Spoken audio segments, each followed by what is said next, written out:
দুর্বৃত্ত তাকে মেরে দেওয়া হলো। মনে রাখবেন, কালকে ছবিতে আমরা দেখেছি ডেড বডি নিতে এসেছিল কালকে, পুলিশ এতটাই সংযত ছিল, কারো মাথা ফাটিয়ে দিয়েছে, কারো চোখ কেড়ে নিয়েছে, কারো কান ফাটিয়ে দিয়েছে, কারো হাত পা ভেঙে দিয়েছে। তাও পুলিশকে আমি কালকের জন্য স্যালুট জানাই। ওরা সংযত থেকে নিজের রক্ত দিয়েছে, কিন্তু বিজেপি চক্রান্তের কাছে কোনো ডেড বডি তুলে দেয়নি, এটা মাথায় রাখবেন।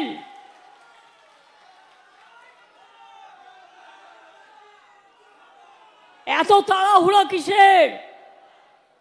কদিন আগেও তো 4টে বাই ইলেকশন হয়ে গেল, গোহারা হেরেও লজ্জা নেই। ওগুলোও তো তোমাদের আসন ছিল। সারা ভারতবর্ষে কোথাও জিতবে না, জেনে রাখুন।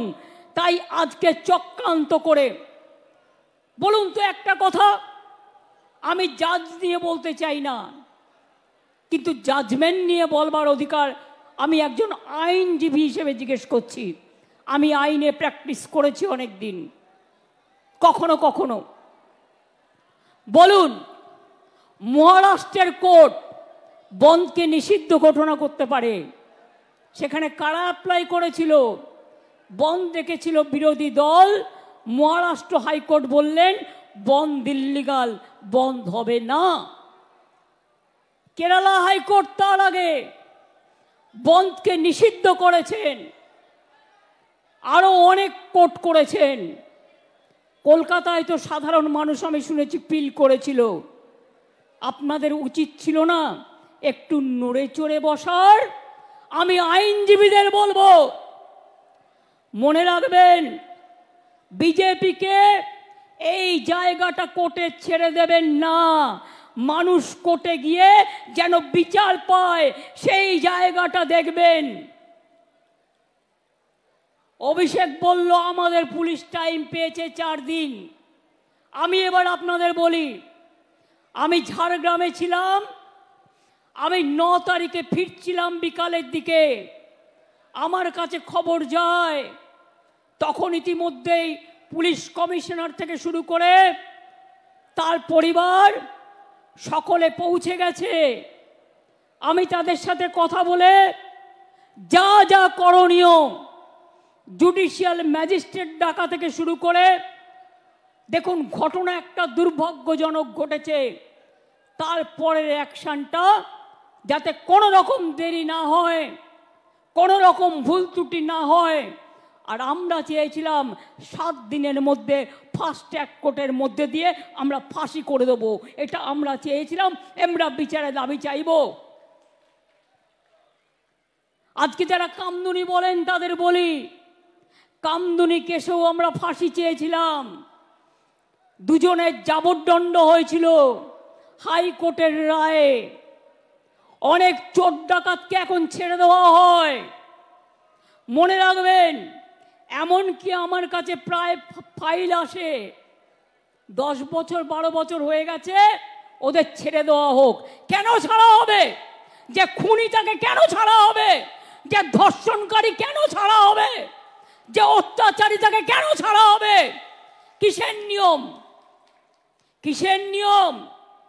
আমি প্রধানমন্ত্রীকে চিঠি দিয়ে সতর্ক করলাম, আবেদন জানালাম, আপনি একটা ন্যায় সংহিতা তৈরি করেছেন, নতুন আইন, তাতে 10 বছরের একটা ধাপ, 12 বছরের একটা ধাপ, 16 বছরের একটা ধাপ, তারপরে আর একটা ধাপ, তারপর 10 বছর। কেন এই ন্যায় সংহিতা করার কি প্রয়োজন ছিল? আমি এখনো বলি রাজ্যের হাতে পাওয়ার নেই। রাজ্যের হাতে পাওয়ার থাকলে আমি 7 দিনে করে দেবো। যারা ধর্ষক করবে তাদের একমাত্র শাস্তি ফাঁসি, ফাঁসি, ফাঁসি, আর কিছু নয়। এই একটা কাজ করলে মনে রাখবেন সব ঠান্ডা হয়ে যাবে। যারা দুর্বৃত্ত তারা ঠান্ডা হয়ে যাবে। কিছু কিছু মোদি মিডিয়া এদের প্রমোট করছে। আর সোশ্যাল মিডিয়ার আমি বিরুদ্ধে নই, কিন্তু অনেক অপপ্রচার করা হয়, চক্রান্ত করা হয়, কুৎসা করা হয়, মিথ্যে কথা বলা হয়। আমি ছাত্রছাত্রীদের একটা কথা জানিয়ে রাখি, এখন cyber crime is the main crime, মাথায় রাখবেন। আর্টিফিশিয়াল এজেন্সি এআই এর নামে কি করেছে জানেন? নামটা হচ্ছে এআই। ধরুন আমি না, আমার গলা না, কিন্তু আমাকে দাঁড় করাবে, আমার গলা দেবে, দিয়ে কিছু বক্তব্য রাখবে। ধরুন আপনারা কেউ না, তিরঙ্কুরের গলা দেবে, তিরঙ্কুরের গলা দিয়ে বক্তব্য রাখবে, কিন্তু আপনি যখন বের করবেন আসল সত্যটা, যেটা এআই করেছে, আর্টিফিশিয়াল ইন্টেলিজেন্স, তখন দেখবেন দুদিন পার হয়ে গেছে, অলরেডি আগুন লেগে গেছে। এই সব করছি আজকে। মনে রাখবেন, আমরা এমন কোনো কথা বলি না, এমন কোনো কাজ করি না যা মানুষের পক্ষে নয়। আমরা সেই কাজই করি যেটা মানুষের পক্ষে। আমি আপনাদের কাছে বলে যাচ্ছি, আমি নেক্সট উইকে অ্যাসেম্বলি কল করব বিধানসভা স্পিকারকে বলে, এবং আমরা ওয়েস্ট বেঙ্গল অ্যাসেম্বলি থেকে আগামী 10 দিনের মধ্যে ফাঁসির, ধর্ষকের ফাঁসি চাই, এই বিল আমরা পাশ করে রাজ্যপালের কাছে পাঠাবো। আমি জানি রাজার পাঠ, রাজাবাবু কিছু করবে না, না করলে মেয়েরা মনে রাখবেন রাজভবনে গিয়ে বসে থাকবে ঘন্টার পর ঘন্টা, ভাইরাও থাকবে। এ বিল সই করতে হবে, রাজ্যপালের কাছে, রাষ্ট্রপতির কাছে পাঠিয়ে দিয়ে দায়িত্ব সারলে হবে না। আপনি আবার বড় বড় কথা বলেন কি? আপনার রাজভবনের কর্মী, একজন মহিলা কর্মী, তাকে আপনি নির্যাতন করেন, সে মেয়েটা বিচার পায়নি, ট্রমাটাইজ হয়ে গিয়েছিল, তাকে আমি অন্য জায়গায় চাকরি দিয়েছি, তাকে আমি সরিয়ে নিয়েছি, থাকবার জায়গা করে দিয়েছি। এই কথাগুলো বলতে পারেন না? লজ্জা নেই? কালকে কারা এসেছিল আন্দোলন করতে?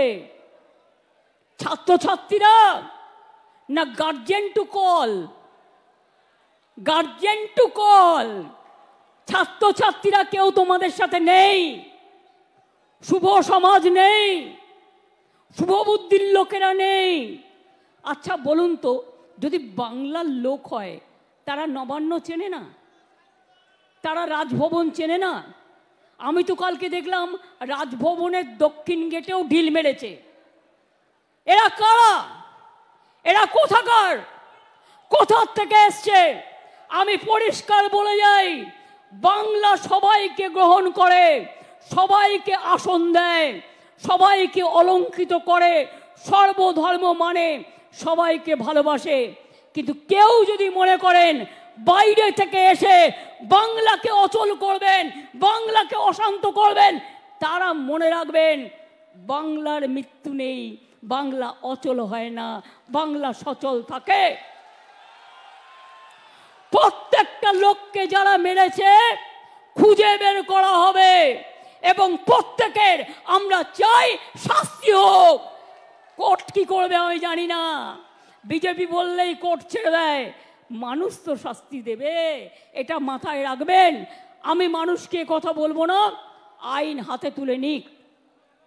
দেখুন আমাদের মতো একটা সরকার দেখান তো, যারা কুৎসা করে টিভি চ্যানেলে গিয়ে, সবাই খারাপ আমি বলবো না, কিন্তু কেউ কেউ তো আছে টাকার বিনিময়ে করেন, তাদের আমি জিজ্ঞেস করব, যখন জুনিয়র ডাক্তাররা প্রতিবাদে স্ট্রাইক করছিলেন দেশ জুড়ে, আমরা কিন্তু ডাক্তারদের বিরুদ্ধে একটা অ্যাকশন নিইনি।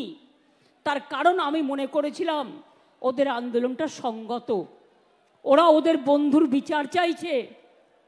কিন্তু দিল্লিতে ওরা কিন্তু এফআইআর করে দিয়েছিল ডাক্তারদের বিরুদ্ধে, যেটা সুপ্রিম কোর্ট বলেছিল এখনো পর্যন্ত যারা কাজে জয়েন করেনি কিছু করবেন না, পরে এটা রাজ্যের ওপর ছেড়ে দিলাম।